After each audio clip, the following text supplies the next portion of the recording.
Yeah, man, for sure.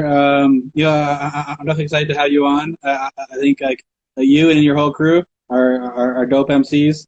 Like the whole Lunchroom Poets, like all of you. Mhm. Appreciate that, bro. Yeah, definitely. Those guys are, we're all next caliber. I mean, every time I go there, I say this all the time, but every time I go there, I'm expected to do something new because the quality of writtens and ability is just exceptional. When you get a lot of people that are really good at specific things together, you Right. innately have to stretch yourself and become a lot better at what you do. Plus, you have to be able to match what they can do, right? So it's amazing. Like one of the things I learned very quickly was that these guys are extremely experienced writers in terms of the speed in which they write. So I would go to Yeah. the lunch. We call it the lunchroom. That's kind of where it came from. Yeah.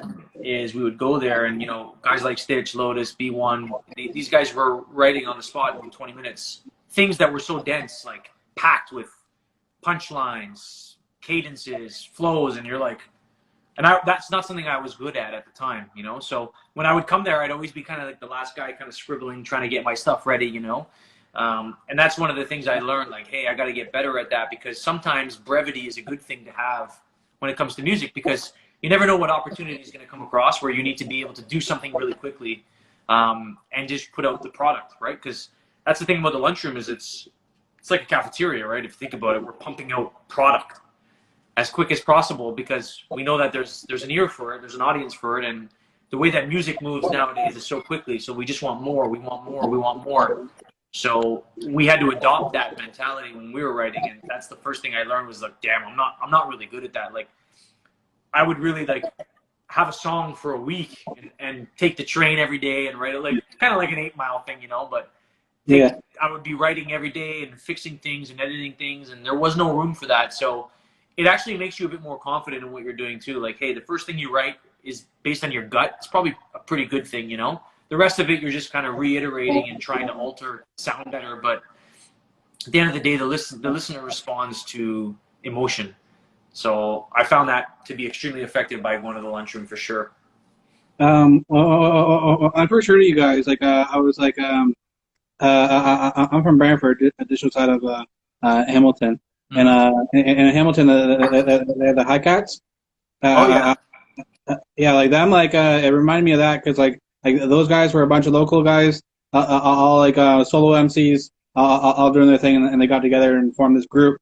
I seen like like all of you guys do your solo things, and I felt like it was kind of a similar kind of thing. Like those guys are dope, and you guys are dope, and I could see like yeah, the competition of it, like the like hearing it like in interviews like the Wu Tang members, like Yeah, yeah. the Wu Tang members be like, oh man, coming after Jack was like fucking insane, like or like Yeah, it's or very similar. And the funny thing is, I'm just gonna fix my camera issue right now. The funny thing is that it depends on what happens in the song, right? So every artist is sort of a standout in their own respective way. So for sometimes sure. I'm afraid to follow the person that I know is gonna kill that song. Sometimes it's Yeah, me, right? Like sometimes if we're talking yeah, about something, because my style is a bit more melodic, a little yeah, multi-syllable, I'm in my bag for that. So when I know that the beat pertains to that, I'm gonna kill it. But sometimes you get something that's really like punchline dense, and then you get a guy like KP or Stitch, and you're like, fuck, these guys bodied this shit, and it's so obvious, right? So, yeah, but then it's like that's the great thing about being a part of a group of 5 people is that you have to be able to adjust what you're doing to be appropriate for what's about to come. for sure. So it's almost like if I know that this is a fucking bar heavy beat that I need to really bar up on, and I know that a couple guys are extremely good at that, then I need to really dig deep and be able to bring that out so I can match that sound. And in that respect, it makes you sharper at everything else.